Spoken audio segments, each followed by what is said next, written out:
નમસ્કાર વિદ્યાર્થી મિત્રો, કેમ છો? મજામાં? ગુજરાતી વ્યાકરણની આ સિરીઝમાં મારી યુટ્યુબ ચેનલમાં આપ સૌનું વિનુમાંથી હાર્દિક સ્વાગત કરું છું. વિદ્યાર્થી મિત્રો, અગાઉના વિડીયોમાં આપણે છંદોની માહિતી મેળવી હતી. હવે આ બીજા ભાગમાં આપણે અલંકારોની માહિતી મેળવીશું. વિદ્યાર્થી મિત્રો, સ્પર્ધાત્મક પરીક્ષાઓમાં અલંકાર ખૂબ જ અગત્યનું સ્થાન ધરાવે છે. સ્પર્ધાત્મક પરીક્ષામાં ઓછામાં ઓછા 1-2 માર્કનો પ્રશ્નો આપણને અલંકારમાંથી પૂછાય છે. તો ચાલો આજે આપણે શરૂ કરીએ આજનો વિડીયો, અને એ મુદ્દાનું નામ છે અલંકાર. વિદ્યાર્થી મિત્રો, સૌપ્રથમ આપણે એ જાણવું જરૂરી બને છે કે અલંકાર શું છે. જો અલંકારનો આપણે શબ્દકોશ પ્રમાણે અર્થ જોવા જઈએ તો અલંકાર એટલે ઘરેણું એવો થાય છે. આપણે જેમ આપણા શરીરને શોભાવવા માટે ઘરેણાનો ઉપયોગ કરીએ છીએ, એમ ભાષાને શોભાવવા માટે મિત્રો અલંકારનો ઉપયોગ થાય છે. અલંકૃત ભાષા આપણને સાંભળવી અને વાંચવી હંમેશને માટે ગમે છે. અહીંયા મેં વ્યાખ્યા લખી છે કે અલંકાર એટલે ઘરેણું. જેમ શરીરની શોભા અલંકારોથી વધે છે, તેમ વ્યાકરણમાં અલંકારોથી ભાષાની શોભા વધે છે. ભાષામાં જ્યારે અલંકારોનો પ્રયોગ થાય ત્યારે એવી અલંકૃત ભાષા આપણને વારંવાર મિત્રો સાંભળવી ગમે છે. ફટાફટ આપણે અલંકારના પ્રકારો તરફ જઈએ તો મિત્રો, અલંકારોના મુખ્ય 2 પ્રકારો છે, અર્થ અલંકાર અને શબ્દ અલંકાર. આજના વિડીયોમાં મિત્રો આજે આપણે અર્થ અલંકારો વિશે ભણવાના છીએ. તો અર્થ અલંકારની વ્યાખ્યા જોઈ લઈએ કે જે અલંકાર દ્વારા અર્થને ચમત્કૃતિ ભર્યા કે આકર્ષક બનાવવામાં આવે તેને અર્થ અલંકાર તરીકે ઓળખવામાં આવે છે. અર્થ અલંકારમાં મિત્રો શબ્દોને ધ્યાનમાં લેવામાં આવતા નથી, વર્ણોને પણ ધ્યાનમાં લેવામાં આવતા નથી. એમાં માત્ર અને માત્ર એનો અર્થ શું સ્ફુટ થાય છે એ અર્થને ધ્યાનમાં રાખી અને એના પ્રકારો પાડવામાં આવ્યા છે. અર્થ અલંકારો ભણતા પહેલા મિત્રો આપણે એક વસ્તુ સમજવી જરૂર પડે છે, ઉપમેય અને ઉપમાન. તો આપણે અહીંયા એક ઉદાહરણને મૂક્યું છે, એમાં ઉપમેય કોને કહેવાય અને ઉપમાન કોને કહેવાય એની એક માહિતી આપવાનો મેં પ્રયાસ કર્યો છે. અહીંયા મેં ઉદાહરણ લખ્યું છે કે કપાસ દૂધ જેવો સફેદ છે. તો આમાં કપાસ અને દૂધ આ 2 વસ્તુઓની વાત કરવામાં આવી છે. કપાસ કોના જેવો છે? તો દૂધ જેવો છે. તો અહીંયા જે કપાસ છે એ ઉપમેય છે અને દૂધ છે એ ઉપમાન છે. એટલે કે જેની સરખામણી કરવામાં આવી હોય, અહીંયા કપાસની સરખામણી કરવામાં આવી છે એટલે એને ઉપમેય કહીશું, અને જેની સાથે સરખામણી કરવામાં આવી છે એટલે કપાસની સરખામણી દૂધ સાથે કરવામાં આવી છે એટલે દૂધ છે એ ઉપમાન થશે. આ ઉપમેય અને ઉપમાનને ધ્યાનમાં રાખી અને હવે આપણે અર્થ અલંકારોને ભણવાના છીએ. તો આ અર્થ અલંકારો છે એ અર્થ અલંકારો આ 2 પારિભાષિક શબ્દોને ધ્યાનમાં રાખીને સમજવામાં મિત્રો આપણને ખૂબ જ સરળ રહેશે. અહીંયા જે અલંકારો ભણવાના છીએ એમાં પરીક્ષાઓમાં મોટે ભાગે પૂછાતા કુલ 9 પ્રકારના અલંકારોની મેં અહીંયા યાદી બનાવી છે. તો આપણે આ 9 અલંકારો ભણવાના છીએ, પરંતુ એમાં 1 થી 5 જે અલંકાર છે એ 1 થી 5 અલંકારો તો મિત્રો માત્ર એક જ ઉદાહરણથી આપણે ભણવાના છીએ, અને એ ઉદાહરણમાં માત્ર વાક્ય રૂપાંતર કરવાથી એ 5 અલંકારો આપણને એકદમ ફટાફટ સમજાઈ જશે. તો વિડીયોને અંત સુધી જોતા રહેજો, કારણ કે આજનો આ વિડીયો અલંકારના મુદ્દાથી આગળ વધવાનો છે અને આપણે અલંકારને સમજવા માટે આ વિડીયો જોવો ખૂબ જ જરૂરી છે. એટલે અંત સુધી આ વિડીયોમાં બન્યા રહેશો. સૌથી પહેલો અલંકાર મિત્રો આપણે જોઈએ છીએ ઉપમા અલંકાર. તો અહીંયા મેં ઉદાહરણોથી અલંકાર સમજવાની ક્રિયા તરફ જઈ રહ્યો છું. દમયંતીનું મુખ ચંદ્ર જેવું સુંદર છે. આ મિત્રો ઉપમા અલંકારનું ઉદાહરણ છે. તો ઉપમા અલંકારનું ઉદાહરણ કેમ છે, ઉપમા અલંકારમાં શું બાબત આવે એ આપણે જોઈએ. તો ઉપમેયની સરખામણી ઉપમાન સાથે કરવામાં આવી હોય ત્યારે ઉપમા અલંકાર બને છે. આપણે જેમ આગળ ઉપમેય અને ઉપમાનની વ્યાખ્યા જોઈ એ પ્રમાણે અહીંયા દમયંતીનું મુખ છે એ ઉપમેય છે અને ચંદ્ર છે એ ઉપમાન છે. તો મિત્રો અહીંયા દમયંતીના મુખની સરખામણી ચંદ્ર સાથે કરવામાં આવી છે અને એટલા માટે આ ઉપમા અલંકાર બને છે. ઉપમા અલંકારની અહીંયા વ્યાખ્યા છે કે ઉપમેયની સરખામણી ઉપમાન સાથે કરવામાં આવી હોય ત્યારે ઉપમા અલંકાર બને છે અને એમાં જેવા, જેવી, જેવું, સો, સી, શા, તણું, કેરું, સરખું, સમોવડું, માફક, પેઠે, તુલ્ય આવા ઉપમાવાચક શબ્દોનો પ્રયોગ થાય છે. તો મિત્રો સમજાઈ ગયો ને આ ઉપમા અલંકાર. તો હવે આપણે આગળ વધીએ રૂપક અલંકાર. તો રૂપક અલંકારમાં મેં એનું એ જ ઉદાહરણ થોડો ફેરફાર કરીને મૂક્યું છે કે દમયંતીનું મુખ ચંદ્ર છે. અહીંયા મિત્રો શું થયું કે જે જેવું હતું એ ઉપમાવાચક શબ્દ હતો. તો રૂપક અલંકારમાં ઉપમાવાચક શબ્દ નીકળી જાય અને ઉપમેય ઉપમાન એક રૂપ બતાવી દેવામાં આવે. એટલે કે જ્યારે ઉપમેય અને ઉપમાનને એકરૂપ બનાવી દેવામાં આવે ત્યારે મિત્રો રૂપક અલંકાર થશે. અને એમાં શું ફેરફાર થશે વાક્યમાં? તો ઉપમાવાચક શબ્દો નીકળી જાય. અહીંયા મિત્રો જોઈ શકો છો કે દમયંતીનું મુખ ચંદ્ર છે, એમાં જેવું જે શબ્દ હતો એ જેવું શબ્દ નીકળી ગયો અને દમયંતીનું મુખ અને ચંદ્ર બે એક રૂપ બતાવી દેવામાં આવ્યા. એટલે અહીંયા રૂપક અલંકાર થયો છે. તો ઉપમા અલંકાર અને રૂપક અલંકારમાં આટલો જ ભેદ છે કે ઉપમા અલંકારમાં ઉપમાવાચક શબ્દો આવે અને રૂપક અલંકારમાં ઉપમાવાચક શબ્દો નીકળી જાય. મિત્રો આ જ ઉદાહરણને આપણે આગળ વધારીએ તો મેં ત્રીજું લખ્યું છે કે દમયંતીનું મુખ એટલે જાણે કે ચંદ્ર. અહીંયા મિત્રો દમયંતીનું મુખ ચંદ્ર નથી પણ ચંદ્ર જેવું હોઈ શકે એવી સંભાવના વ્યક્ત કરવામાં આવી છે. એટલે ઉત્પ્રેક્ષા અલંકારમાં ઉપમેય ઉપમાન હોય એવી સંભાવના બતાવવામાં આવે ત્યારે ઉત્પ્રેક્ષા અલંકાર થાય છે.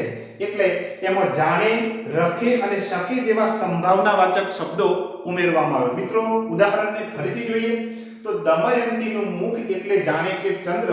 અહીંયા દમયંતીનું મુખ ચંદ્ર છે એવી સંભાવના વ્યક્ત કરવામાં આવી છે અને એમાં સંભાવનાવાચક શબ્દ જાણે મૂકવામાં આવ્યો છે. એની જગ્યાએ રખે, શકે જેવા સંભાવનાવાચક શબ્દોનો પણ ઉપયોગ થાય છે.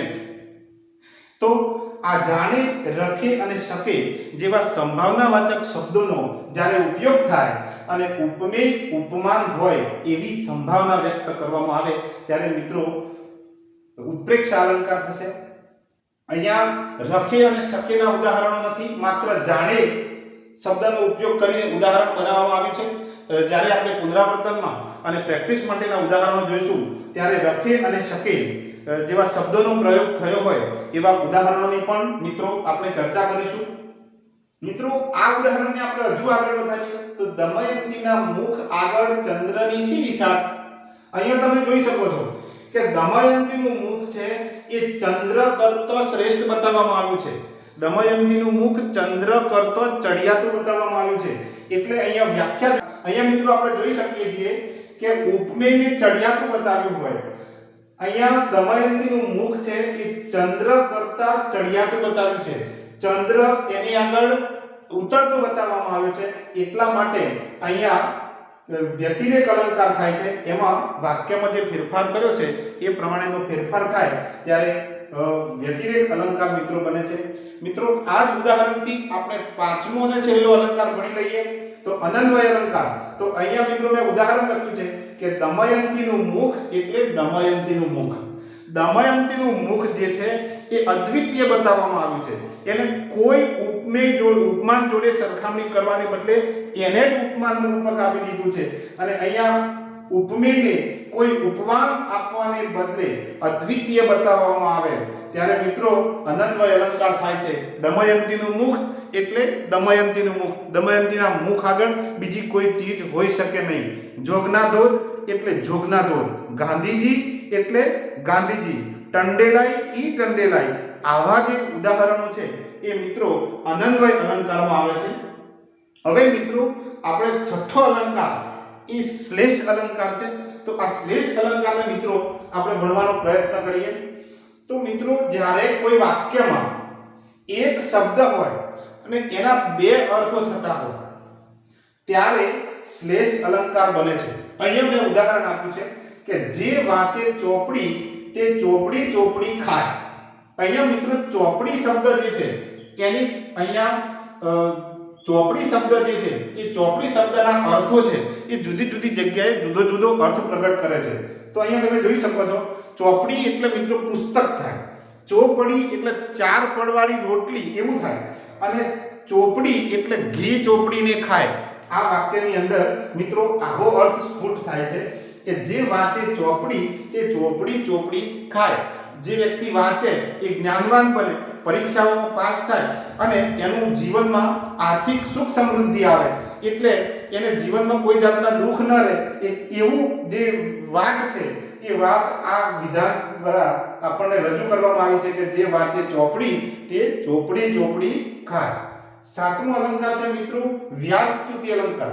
તો વ્યાજ સ્તુતિ અલંકારમાં જે અલંકારનું જે નામ છે એ નામ પ્રમાણે એમાં ગુણો આપવામાં આવ્યા છે.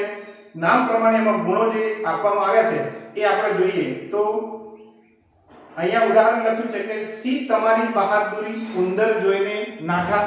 તો વ્યાજ સ્તુતિ અલંકારમાં વ્યાજ એટલે નિંદા અને સ્તુતિ એટલે પ્રશંસા.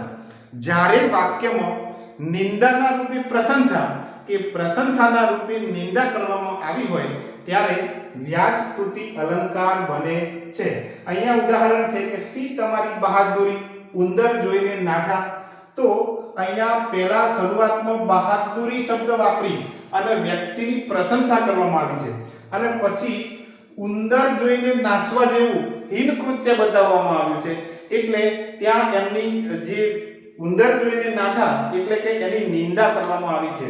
એટલે વાક્યમાં જ્યારે નિંદા દ્વારા પ્રશંસા કે પ્રશંસા દ્વારા નિંદા કરવામાં આવે ત્યારે મિત્રો વ્યાજ સ્તુતિ અલંકાર થાય છે. આગળનો અલંકાર છે સજીવારોપણ અલંકાર. તો સજીવારોપણ અલંકાર એટલે શું? એમાં સજીવારોપણ, સજીવ પર આરોપણ, આવો એનો અર્થ થાય છે. તો જ્યારે કોઈ નિર્જીવ વસ્તુ હોય ત્યારે એ સજીવ હોય એવી બતાવવામાં આવી હોય, એટલે કે નિર્જીવ વસ્તુ ઉપર સજીવનું આરોપણ જ્યારે કરવામાં આવ્યું હોય ત્યારે સજીવારોપણ અલંકાર બને છે. અહીંયા સડક પણ પડખું ફરીને સૂઈ ગઈ આવું મિત્રો બતાવવામાં આવ્યું છે.